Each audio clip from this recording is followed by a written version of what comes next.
Colonic diverticulosis can be managed medically and surgically. And initially, obviously, you have to treat your patient with a medical management.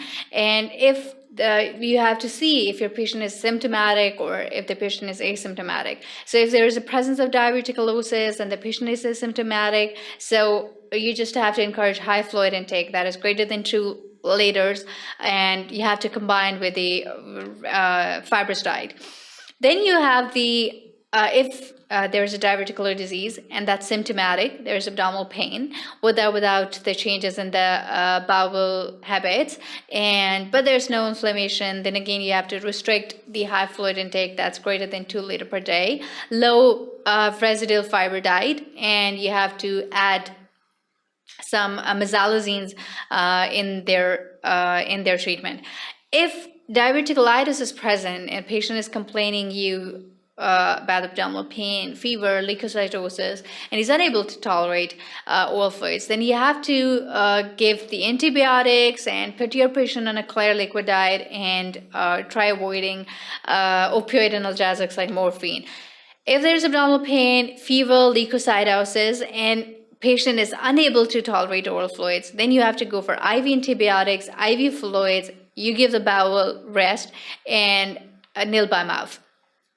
If there's abdominal pain, fever, leukocytosis with sepsis, perforation, abscess, fistula, or obstruction, then you have to go for stabilize your patient with the fluids and antibiotics. And if there is abscess formation, you go for percutaneous drainage.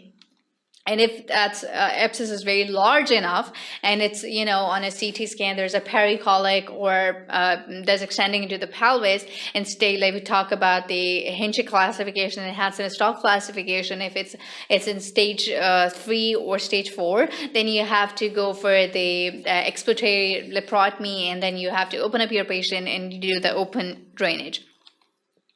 And if diverticular colitis is present, is asymptomatic, is abdominal pain and bloody diarrhea, then you have to treat on the short course of mesalazine. So depending upon the clinical features, how severe the patient is, the symptoms of the patient are how much severe. The severity will actually decide your treatment. If there's asymptomatic, then just you have to give the fluids and low fiber diet, and you can add mesalazine.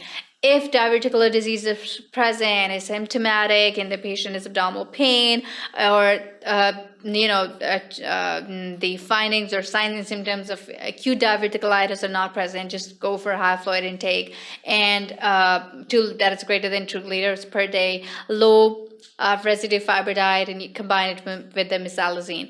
In case of the diverticulitis, you have 3 options. If there is abdominal pain and leukocytosis and the patient is able to tolerate, just give him oral fluids, oral antibiotics, and avoid injectables.